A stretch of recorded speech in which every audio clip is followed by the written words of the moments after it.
নমস্কাৰ 9 জুলাই ৰাতিপুৱাৰ পৰাই বুধাদিত্য ৰাজযোগ তৈয়াৰ হ'বলৈ গৈ আছে যাৰ ফলত এই তিন ৰাশি জাতক জাতিকাসকলৰ কপাল ফুলিব বিশাল সুখ সমৃদ্ধি ঘৰলৈ আহিব আৰু ধনৰ বৰষা হ'বলৈ ধৰিব আপোনালোকৰ ঘৰত আহক তেনেহলে আজিৰ ভিডিঅ'টোৰ যোগেদি এই তিন ৰাশি জাতক জাতিকাসকলৰ বিষয়ে জানি লওঁ যদি আপোনালোকৰ ৰাশিটো এই ভিডিঅ'টোত আছে তেনেহলে নিশ্চয় মোক তলত কমেন্ট কৰি জনাব এক নম্বৰটো হ'ল মেঘ ৰাশি জাতক জাতিকাসকলৰ ওপৰত বুধাদিত্য ৰাজযোগ তৈয়াৰ হ'বলৈ গৈ আছে যাৰ ফলত গণেশ দেৱৰ পৰম আশীৰ্বাদ আপোনালোকে লাভ কৰিব পাৰিব ইয়াৰ ফলত আপোনালোকে যি বিচাৰিব সকলোবোৰ আপোনালোকৰ সম্ভৱপৰ হৈ উঠিব সকলো বাধা আপোনালোকৰ জীৱনৰ পৰা দূৰ হৈ পৰিব আহিব লগা বাধাবোৰো আপোনালোকৰ জীৱনত প্ৰৱেশ কৰিব নোৱাৰিব গণেশ দেৱৰ পৰম কৃপাৰ ফলত আপোনালোকৰ বুদ্ধিৰ বিকাশ ঘটিবলৈ ধৰিব আৰু কৰণীয় কাম সুচাৰুভাৱে কৰিব পৰাৰ সুযোগ আপোনালোকে লাভ কৰিব পাৰিব জীৱনত চলি থকা নানা সমস্যা আপোনালোকৰ সমাধান হৈ পৰিব ঐশ্বৰ্যতা আপোনালোকৰ ঘৰলৈ বৃদ্ধি পোৱাৰ প্ৰবল যোগ দেখিবলৈ পোৱা যাব সামাজিক ক্ষেত্ৰত খ্যাতি বৃদ্ধি পাবলৈ ধৰিব এটাৰ পিছত আনটো সুযোগ আপোনালোকে অতি সোনকালে লাভ কৰিব পৰা দেখিবলৈ পোৱা যাব সামাজিক ক্ষেত্ৰত খ্যাতি লাভ হোৱাৰ উপৰিও ৰাজহুৱা কামত নতুন শুভ দায়িত্ব আপোনালোকৰ ওচৰলৈ আহিব দাম্পত্যৰ ক্ষেত্ৰত সুখ শান্তি বৃদ্ধি পাবলৈ ধৰিব ব্যৱসায়িক বাণিজ্যৰ লগত জড়িত লোকসকলৰ কাৰণে উন্নতি বৃদ্ধি পাব আৰু লগতে জমাৰ সংখ্যাও আপোনালোকৰ বৃদ্ধি পাবলৈ ধৰিব কৰ্মক্ষেত্ৰত চলি থকা সমস্যাবোৰ আপোনালোকৰ সমাধান হৈ পৰিব পাবলগীয়া অৰ্থ ঘূৰাই পাবলৈ সক্ষম হ'ব নাইবা বহু দিনৰ পৰা আপোনালোকৰ অৰ্থ যদি কৰবাত ৰৈ আছে সেই অৰ্থ আপোনালোকৰ জীৱনলৈ ঘূৰি অহাৰ যোগ দেখিবলৈ পোৱা যায় মনৰ দৃঢ়তাৰ ভাৱটো জাগ্ৰত হ'বলৈ ধৰিব চাকৰিয়ালসকলৰ কাৰণে পদোন্নতিৰ যোগ দেখিবলৈ পোৱা যায় কৰণীয় কাম সুচাৰুভাৱে কৰিব পাৰিব আৰু ঘৰলৈ মূল্যৱান সম্পদ অহাৰ প্ৰবল যোগ দেখিবলৈ পোৱা যাব ভ্ৰমণৰ যোগ নামি আহিব কৰ্মসূত্ৰে দূৰ ভ্ৰমণ কৰিবলগীয়া হ'ব পাৰে আপোনালোকৰ মনৰ আকৰ্ষণীয় ভাৱটো বৃদ্ধি পাবলৈ ধৰিব আৰু মাজে সময়ে মনটো আপোনালোকৰ আশাবাদীও হৈ পৰিব পাৰে 2 নম্বৰ ৰাশিটো হৈছে মিথুন ৰাশি জাতক জাতিকাসকলৰ ওপৰত গণেশ দেৱৰ বিশেষ পৰম কৃপা পৰিবলৈ গৈ আছে যাৰ ফলত আপোনালোকৰ জীৱনৰ সকলো সমস্যা সমাধান হৈ পৰিব সকলো ক্ষেত্ৰতে আপোনালোকে প্ৰচুৰভাৱে উন্নতি কৰিব পৰাৰ যোগ দেখিবলৈ পোৱা যায় ঘৰ পৰিয়ালতো উন্নতি যোগ দেখিবলৈ পোৱা যাব ব্যৱসায়িক বাণিজ্যৰ ক্ষেত্ৰত প্ৰভাৱশালী উন্নতি আপোনালোকৰ হ'ব মিথুন ৰাশি জাতক জাতিকাসকলৰ কাৰণে বিশাল সফলতা অহাৰ প্ৰবল সম্ভাৱনা দেখিবলৈ পোৱা যায় ঘৰুৱা কৰ্মত উন্নতি বৃদ্ধি পাবলৈ ধৰিব এটাৰ পিছত আনটো সফলতা আহিব শিক্ষাৰ মানদণ্ড বৃদ্ধি পাবলৈ ধৰিব বুদ্ধিৰ বিকাশ হ'বলৈ ধৰিব প্ৰেম আৰু দাম্পত্যৰ ক্ষেত্ৰত অনুকূল হ'ব যিসকল লোকে প্ৰেমৰ অপেক্ষাত ৰৈ আছে বা যিসকল লোকে বিবাহৰ কাৰণে আগভাগ ল'ম বুলি ভাবি আছে তেওঁলোকৰ কাৰণে সোণালী সময় আহি পৰিছে বুলি ক'ব পৰা যায় কেৰিয়াৰৰ ক্ষেত্ৰতো অনুকূল প্ৰভাৱ থাকিব ভাগ্যৰ পোনপটীয়া সহায় আপোনালোকে লাভ কৰিবলৈ সক্ষম হোৱা দেখিবলৈ পোৱা যাব মিছলীয়া বন্ধুবৰ্গৰ পৰা আপোনালোকৰ একো ক্ষতি নহ'ব চাকৰিয়ালসকলৰ কাৰণে অনুকূল প্ৰভাৱ হ'ব ঘৰুৱা পৰিৱেশত সময় দিবলৈ সক্ষম হ'ব নিবনুৱাসকলৰ কাৰণে কৰ্মপ্ৰাপ্তিৰ যোগ দেখিবলৈ পোৱা যায় যুটীয়াভাৱে ব্যৱসায়িক বাণিজ্য কৰি থকা লোকসকলৰ কাৰণে ব্যৱসায়ত আপোনালোকৰ উন্নতি বৃদ্ধি পাবলৈ ধৰিব ব্যৱসায়ত যদি ডাঙৰকৈ বিনিয়োগ কৰিব বিচাৰে তেনেহ'লে আপোনালোকে গুৰুস্থানীয় ব্যক্তিৰ পৰা পোনপটীয়াকৈ পৰামৰ্শ ল'ব নাইবা ঘৰৰ বয়োজ্যেষ্ঠ লোকৰ পৰা পৰামৰ্শ লৈহে বিনিয়োগ কৰিব সৰু সুৰা বিনিয়োগৰ ক্ষেত্ৰত আপোনালোকৰ ইমান অসুবিধা দেখিবলৈ পোৱা নাযাব সা সম্পত্তি বেচা কিনাৰ লগত জড়িত লোকসকলে যদি কিবা বিবাদৰ মাজত সোমাই আছিল সেই সকলোবোৰ বিবাদ আপোনালোকৰ দূৰ হৈ পৰিব প্ৰশাসনিক বিষয়াসকলৰ পদোন্নতিৰ যোগ দেখিবলৈ পোৱা যায় 3 নম্বৰটো হৈছে কন্যা ৰাশি জাতক জাতিকাসকলৰ ওপৰত গণেশ দেৱৰ বিশেষ কৃপা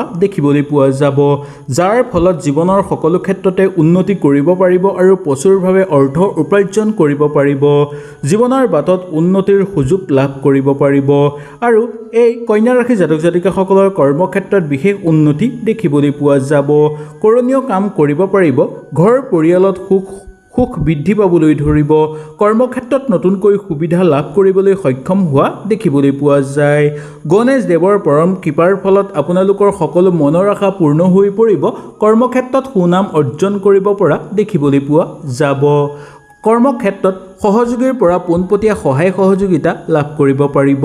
স্বাস্থ্য আগতকৈ আপোনালোকৰ উন্নত হৈ পৰিব। ঘৰুৱা জীৱনত আপোনালোকৰ শুভ হৈ পৰিব।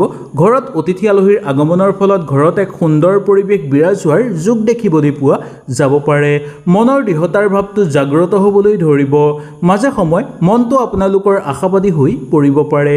যিসকল লোকে ঠিকা কৰে তেওঁলোকৰ কাৰণে এই সময়খিনিৰ পৰাই শুভ সময় আহি পৰিছে বুলি ক'ব পৰা যায়। তেওঁলোকৰ ঘৰলৈ আহিব পাৰে এটাৰ পিছত আনটো ভাল খবৰ। শিক্ষাৰ ক্ষেত্ৰত আপোনালোকৰ অনুকূল হৈ পৰিব। শিক্ষাগুৰুসকলৰ স্বাস্থ্যও আগতকৈ উন্নত হৈ পৰিব। প্ৰেম আৰু দাম্পত্যৰ ক্ষেত্ৰত সুখ বৃদ্ধি পাবলৈ ধৰা দেখিবলৈ পোৱা যাব।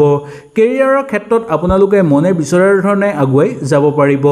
অৰ্থৰ উপাৰ্জনৰ নতুন নতুন দুৱাৰ মুকলি হৈ পৰিবলৈ ধৰিব। ভাগ্যৰ বলত আগুৱাই যোৱাৰ সুযোগ লাভ কৰিব পাৰিব আৰু ভৱিষ্যতৰ কাৰণে আপোনালোকে দৃঢ় প্ৰতিজ্ঞা হ'ব পাৰিব। 4 নম্বৰ ৰাশিটো হৈছে মকৰ ৰাশি।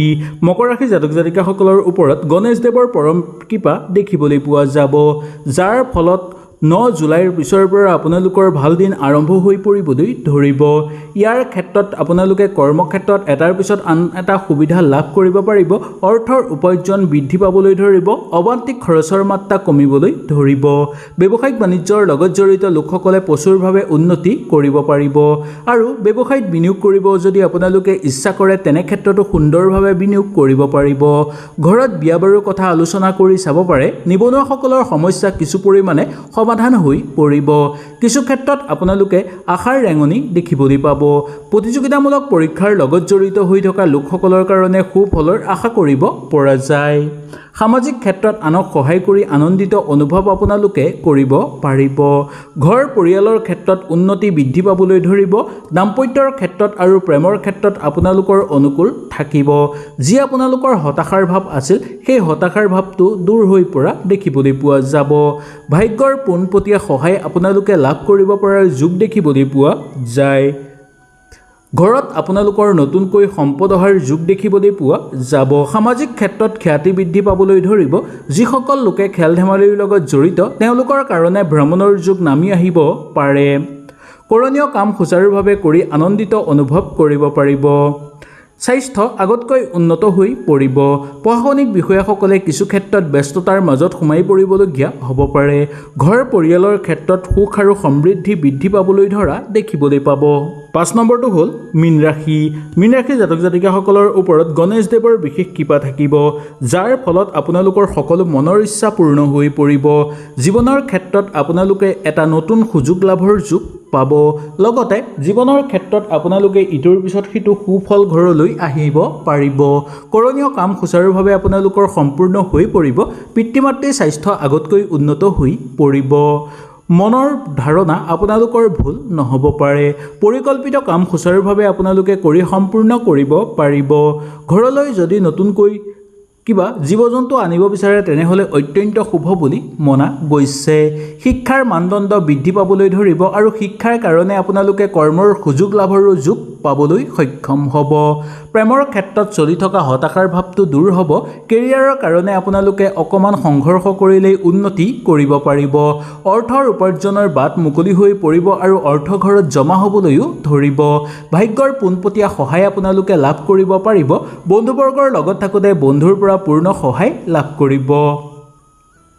অবান্তিক খৰচৰ মাত্ৰা কমাবলৈ অকণমান আপোনালোকে চেষ্টা কৰাটো উচিত বুলি ক'ব পৰা যায়।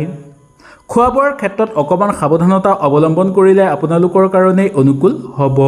আপোনালোকৰ আৰ্থিক ক্ষেত্ৰত বেছিকৈ শক্তিশালী হৈ পৰাৰ যোগ দেখিবলৈ পোৱা যায়। চাকৰিয়ালসকলৰ কাৰণে অনুকূল হ'ব আৰু অৰ্থপ্ৰাপ্তিৰ যোগ দেখিবলৈ পাব। হয়তো এই ভিডিঅ'টোৰ যোগেদি আপোনালোকে সুন্দৰভাৱে বুজি পালে। যদি কিবা অসুবিধা পালে নিশ্চয় মোক তলত কমেণ্ট কৰি জনাব। তেনেহ'লে আজিলৈ আপোনালোকৰ ওচৰৰ পৰা বিদায় লৈছোঁ। কালিলৈ পুনৰ আপোনালোকক লগ পোৱাৰ প্ৰতিশ্ৰুতিৰে আজিলৈ নমস্কাৰ।